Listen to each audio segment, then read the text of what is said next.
നമ്മൾ കസാച്ച് admin panel login ചെയ്ത് കഴിഞ്ഞാൽ ഇവിടെ നമുക്ക് customers, orders, products, discount category, sub category ഒക്കെ കാണാൻ പറ്റും. അതായത് നമ്മളിപ്പം കാറ്റഗറി ആയിട്ട് ഇപ്പം മെയിൻലി ഫ്രൂട്ട്സും വെജിറ്റബിൾസും ആണ് കൊടുത്തിരിക്കുന്നത്. നമുക്ക് ഒന്നുകൂടെ ആഡ് ചെയ്യണമെങ്കിൽ ആഡ് ചെയ്യാം. ഇവിടെ ഡിലീറ്റ് ചെയ്യാനോ എഡിറ്റ് ചെയ്യാനുള്ള ഓപ്ഷനുണ്ട്.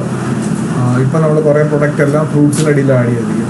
ഈ ഫ്രൂട്ട്സിനകത്തും ഓരോന്നിനകത്തും നമുക്ക് സബ് കാറ്റഗറിയും ഇത് ചെയ്യാൻ പറ്റും. ആപ്പിൾ ഫ്രൂട്ടിനടിയിൽ, ഗ്രേപ്സ് ഫ്രൂട്ടിനടിയിൽ, ക്യാരറ്റ്സ് ഒക്കെ വെജിറ്റബിളിൻ്റെ അടിയിൽ, അങ്ങനെ നമുക്ക് സബ് കാറ്റഗറിയും ആഡ് ചെയ്യാൻ പറ്റും. സബ് കാറ്റഗറി ആഡ് ചെയ്യുമ്പം ഏത് കാറ്റഗറിയാണ് അതിൻ്റെ അടിയിലുള്ള സബ് കാറ്റഗറി ആയിട്ടാണ് ആഡ് ചെയ്യുന്നത്.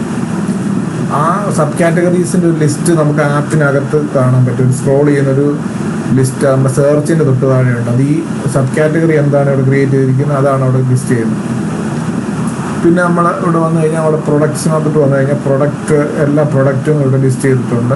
അന്ന് തന്ന എക്സൽ ഷീറ്റ് തന്ന ഫുൾ പ്രൊഡക്റ്റും ഇവിടെ ലോഡ് ചെയ്തിട്ടുണ്ട്. അപ്പോൾ പ്രൊഡക്റ്റ് ആഡ് ചെയ്യാനായിട്ട് ഇവിടെ ആഡ് പ്രൊഡക്റ്റ് എന്ന് പറഞ്ഞ ഓപ്ഷനുണ്ട്. ഓരോ പ്രൊഡക്റ്റിന് എന്തെങ്കിലും കോഡ് കൊടുക്കണമെങ്കിൽ നമുക്ക് ആ കോഡ് നമ്പർ കൊടുക്കാം. അത് ഇവിടെ നമുക്ക് അതിനെന്തെങ്കിലും ടൈറ്റിൽ വേണേൽ കൊടുക്കാം. മൾട്ടിപ്പിൾ പാക്ക് ഉണ്ടെങ്കിൽ, അതായത് നമുക്ക് മൾട്ടിപ്പിൾ പ്രൈസിങ് വേണമെങ്കിൽ നമ്മൾ മൾട്ടിപ്പിൾ പാക്ക് എസ് കൊടുക്കണം. അല്ലെങ്കിൽ ഒറ്റ പ്രൈസ് ഉള്ളെങ്കിൽ നോ കൊടുക്കുക. എസ് കൊടുക്കുന്നെങ്കിൽ നമുക്ക് അതിനുള്ള ഓപ്ഷൻ വരും താഴെ. പിന്നെ ഏത് കാറ്റഗറിയാണ്, ഏത് സബ് കാറ്റഗറിയിലോട്ടാണ് നമ്മളത് ആഡ് ചെയ്യുന്നത് അതൊക്കെ ഇവിടെ സെലക്ട് ചെയ്യാം. ടാക്സിൻ്റെ കാര്യം നേരത്തെ പറഞ്ഞ ടാക്സ് ഇൻക്ലൂഡ് ചെയ്യണമെങ്കിൽ ബൈ ഡിഫോൾട്ട് എസ് ആണ്. ഇനി ടാക്സ് ഇല്ലാതെ പ്രൈസ് ആണെങ്കിൽ നോ എന്ന് കൊടുക്കണം. പിന്നെ ബെറ്റർ ടുഗദർ എന്ന് പറയുന്ന സെക്ഷനിൽ വേണമെങ്കിൽ അത് എസ് കൊടുക്കണം, അല്ലെങ്കിൽ നോ തന്നെ കൊടുത്താൽ മതി. ആക്റ്റീവായിട്ട് വെക്കുക പ്രൊഡക്റ്റ്. അതിനൊരു പിക്ചർ ചൂസ് ചെയ്യണമെങ്കിൽ നമുക്കിവിടെ ചൂസ് പിക്ചർ എന്ന് പറഞ്ഞിട്ട് സെലക്ട് ചെയ്തിട്ട് എന്തെങ്കിലും ഒരു പിക്ചർ നമുക്ക് ചൂസ് ചെയ്യാൻ പറ്റും. എന്നിട്ട് നെക്സ്റ്റ് അടിച്ചു കഴിഞ്ഞാൽ നമ്മളിവിടെ മൾട്ടിപ്പിൾ പാക്ക് എസ് കൊടുക്കുക. നമുക്ക് പാക്കിങ്ങിൻ്റെ പ്രൈസ് ഇവിടെ ആഡ് ചെയ്യാനായിട്ട് പറ്റും.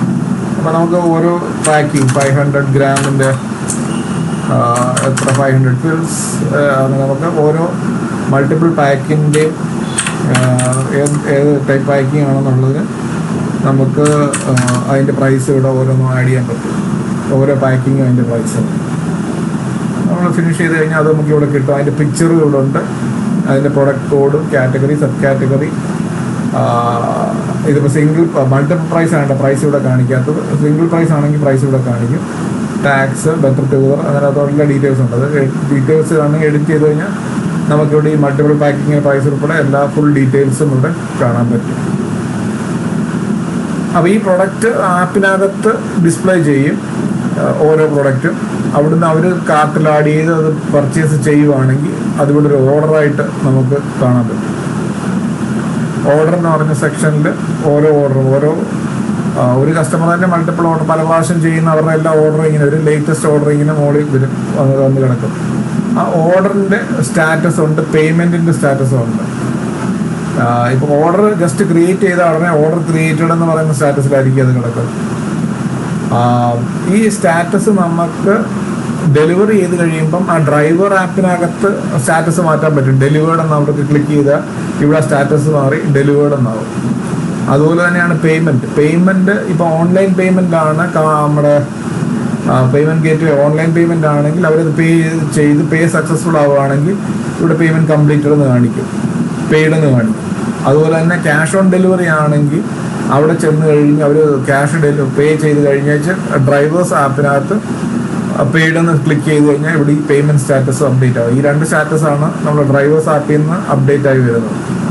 ഈ ഓർഡറിൻ്റെ ഡീറ്റെയിൽസ് നമുക്ക് കാണാൻ പറ്റും. ഏത് കസ്റ്റമറാണ്, ഏത് ഡേറ്റിലാണ്, ഇപ്പോഴത്തെ അതിൻ്റെ സ്റ്റാറ്റസ് എന്താ, പേയ്മെൻറ്റ് ചെയ്തിട്ടുണ്ടോ ഇല്ലയോ, ടോട്ടൽ എമൗണ്ട്, അവരുടെ അഡ്രസ്സ് എന്താണ്, ഡെലിവറി അഡ്രസ്സ് കൊടുത്തിരുന്നത്, ഏതൊക്കെ പ്രൊഡക്റ്റാണ്, അതിൻ്റെ ഡീറ്റെയിൽസ് എല്ലാം ഉണ്ട്. ഓഫീസിൽ ഇരുന്നുകൊണ്ട് വേണമെങ്കിലും നമുക്ക് അതിൻ്റെ സ്റ്റാറ്റസ് അപ്ഡേറ്റ് ചെയ്യാൻ പറ്റും,